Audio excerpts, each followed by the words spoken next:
Hello guys, good morning. তো আমি নিচ্ছিলাম দাঁত মেজে,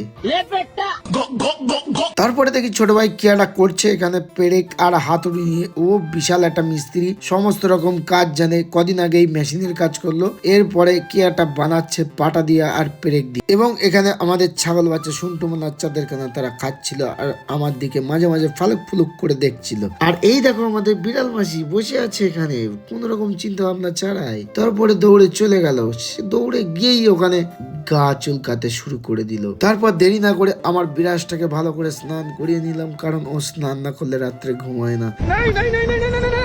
এবং আমার মুখের ভেতরে চারটিখানি জল দিয়ে দিলাম, দিয়ে কুলুকুচি করতে লাগলাম যাতে দাঁতগুলো ভালো করে স্নান করতে পারে আর কি। দেন আমি চলে আসলাম দোকানে এসে দেখি কম্পিউটারটা অন হচ্ছে না ভালো করে, হলেও স্লো হচ্ছে। ওই জন্য মেশিনটা খুলে নিলাম, খুলে বিভিন্ন রকমের হাওয়া দিলাম। বিভিন্ন রকমের হাওয়া বলতে একটা মেশিন আছে, সেই মেশিন দিয়ে হাওয়া দিলে সব ধুলোগুলো চলে যায়। এবং তারপরে এক এক করে সব প্রিন্টার গুলো আমি খুলে নিলাম এবং নিচে সবকিছু পরিষ্কার করে নিলাম। এত পরিমাণে ধুলোর উৎপাত না ভাই, কি করে বলবো, মেশিন গুলো সব নষ্ট করে দিচ্ছে। তারপরে একটা কাস্টমার আসলো, তাকে রিচার্জ করে দিলাম আর কি। তারপরে আমি টেবিলটা ভালো করে পরিষ্কার করে সব ধুলোগুলো উড়িয়ে দিলাম, কারণ হচ্ছে ভাই এত পরিমাণে ধুলো না, ধুলোগুলো মেশিনের ভেতরে ঢুকে এমন অবস্থা করছে, সব সেন্সার গুলো কাজ করা বন্ধ করে দিয়েছে। আমার দুটো কালার প্রিন্টার আছে আর একটা আছে জেরক্স মেশিন, ছোট মেশিন, তবু কাজ হেভি সুন্দর হয়, একদম কাচের মতন ধবধবে পরিষ্কার। যাই হোক, এই কাজ করতে করতে আমার গা হাত পা এত ব্যথা হয়ে গেছিল আর কি বলবো ভাই। আর ভাই আমার মেশিনে যে কত রকম তার আছে আমি গুনে বলতে পারবো না, সেইগুলোই সেট করছিলাম আর কি। তারপরে ডেস্কটপের ভেতরে বিভিন্ন রকমের তার লাগানোর জন্য পিছনে লাইট মেরে রেখেছিলাম, কারণ এর ভেতরে অন্ধকার হয়, দেখা যায় না। তারপরে ডেস্কটপটা সেট করা হয়ে গেল।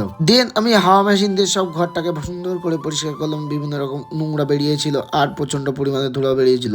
এদিকে আমার গাড়ির পিকআপ কেবিল কেটে গিয়েছিল, তাই গাড়িটাকে খুলছিলাম, সারার চেষ্টা করছিলাম। তো দেখি কেবিলটা একদম কেটে দু টুকরো হয়ে গেছে। তা এখন আর কোনো উপায় না পেয়ে আমি আর পীযুষ ভাই বেরিয়ে গেলাম নিমতলাতে, কারণ ওখান থেকে আনবো পিকআপ কেবিল। আর পিকআপ কেবিলটা লাগানোর পরে গাড়িটা চলবে একদম দানাদান। তো বন্ধুরা, ভিডিওটা আজকের মতন এইটুকু। বিগত 7 বছর ধরে ইউটিউবে কষ্ট করছি, এখন পর্যন্ত সফলতা পাইনি। তোমরা যদি চ্যানেলটা সাবস্ক্রাইব করো তাহলে অবশ্যই সফলতা পাবো। তো চলো দেখা হচ্ছে পরবর্তী নেক্সট ব্লগে।